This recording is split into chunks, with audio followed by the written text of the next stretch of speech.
করি, কারণ সারাদিন ওটা পরে তারপরে এত রান্না বান্না কাজ বাজ থাকেও। একদম সুন্দর সেজে এসে কমেন্টে জানাবে আমাকে কেমন লাগছে।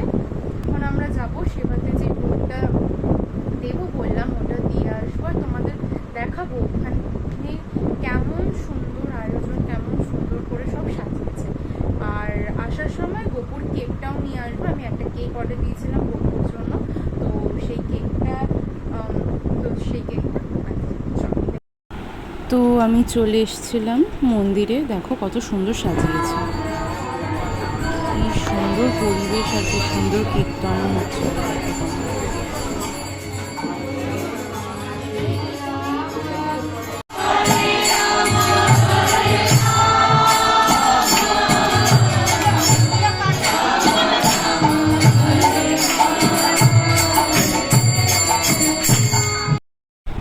এত সুন্দর পরিবেশ, এত সুন্দর কিছু, ওখান থেকে তো উঠতে কোনো মতেই ইচ্ছে করছিল না, বাট বাড়ির পুজোটাও বাকি ছিল, সেজন্য আমাকে আবার কেকটাও আনতে যেতে হতো। তো কীর্তনটা শেষে আমি উঠে বেরিয়ে কেকটা আনতে বেরিয়ে গেছিলাম।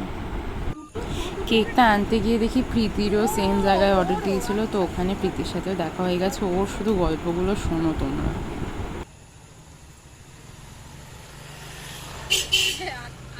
আকাশ কি বলছে ওর বম্মাকে, ওর ঠাকুমাকে, তো ঠাকুমা ক্যাচ ক্যাচ করছিল। আজকে আমার ব্যালকনি থেকেই যে পাশে যে বাড়িটা ছিল ওখানে ওই মেয়েটাকে নাম্বার দিয়েছে আমার, কত কথা হয়ে গেল।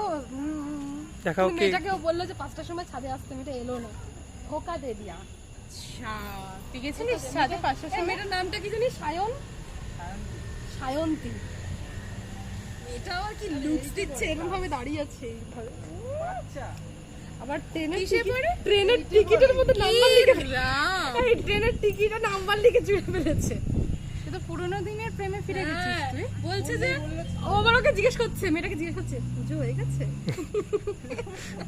তো কেক নিয়ে বাড়ি চলে এসেছি, তো মাকে বললাম আমাকে একটু তিলক লাগিয়ে দাও, তো মা আমায় তিলক লাগিয়ে দিল।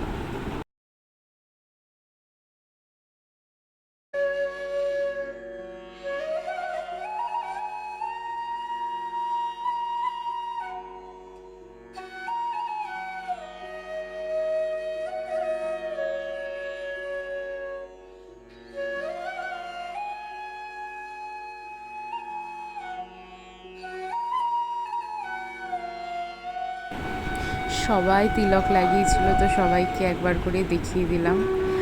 মা, মুসু, আন্টি, আয়ুষ, সবাই।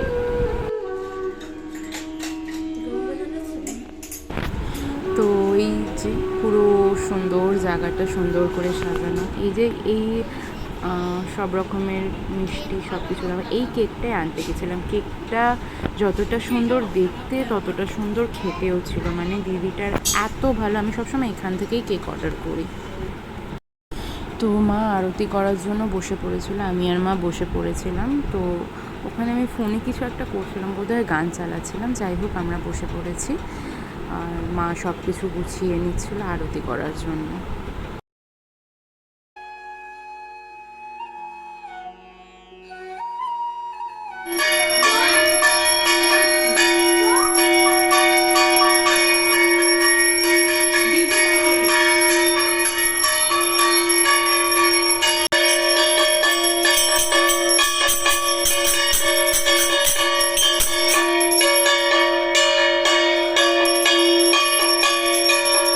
তো পুজো শেষ, আরতি দান। আমি একটা ফ্লোরাজের ক্যান্ডেলও দিয়েছিলাম। তো পুজো মোটামুটি মা আরতি করে গেছে। মা এবার আমাদের বলেছিল ফুল দিয়ে দিতে ঠাকুরের চরণে। তো আবারও সবটা তোমাদের দেখিয়ে দিচ্ছি। তো মুসুকে তখন বললাম, মুসু তুমি গোপুর কেকটা কেটে নাও। তো মুসু সেই কেকটাই কাটছিল। তো ও খুব আনন্দ পেয়েছিল। ও তো বললো আমারই বার্থডে, ও নিজেওভাবেই কেকটা কাটছিল, গোপুর কেক। তারপরে যেহেতু অনেকটা রাত হয়ে গেছিলো, মুসু বাড়িও যাবে, তো মুসুকে প্রসাদ খেতে দিয়ে দিয়েছিলাম। ও বসে খাচ্ছে। কি কি নিয়েছো তুমি প্রসাদ? বিস্কুট, চকলেট, তারপরে মিল্কি বার। বলো থ্যাংক ইউ গোপাল।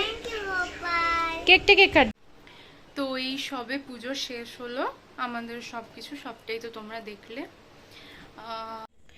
সব পরিষ্কার হয়ে গেছে, ভোগ সব নিচে নিয়ে যাওয়া হয়েছে।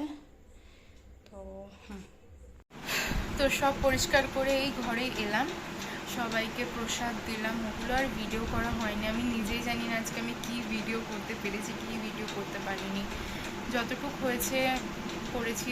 যদি তোমাদের ভালো লাগে অবশ্যই একটা লাইক করে দিও, আর যদি আমার ভিডিও সত্যিই তোমাদের ভালো লাগে, ছেড়ে যাওয়ার আগে একটা লাইক, কমেন্ট আর শেয়ার, সাবস্ক্রাইব করতে প্লিজ ভুলো না। তো হ্যাঁ, বাস এইটুকুই। কালকে আরও একটা ব্লগ আসবে, যেখানে আজকে একটা ট্রাই করবো, বাট আজকে আমি খুব টায়ার্ড হয়ে গেছে, আর লিটারালি পারছি না। তো বাস এই, ছেড়ে যাওয়ার আগে like, comment, share and subscribe to my channel. Bye. আমি এখন প্রসাদ খাবো, এই দেখো প্রসাদ। কেমন? খুব ভালো, টেস্টি। কেমন? আচ্ছা আচ্ছা, কেমন লাগলো তুমি বলো, তুমি তো সব করেছো, কেরম লাগলো?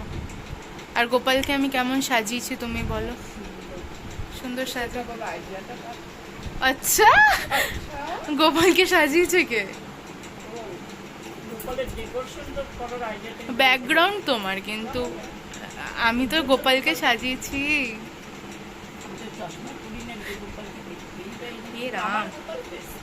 তোমার গোপাল বেস্ট। চলো আমি প্রসাদ খেয়ে নিই, তো টাটা।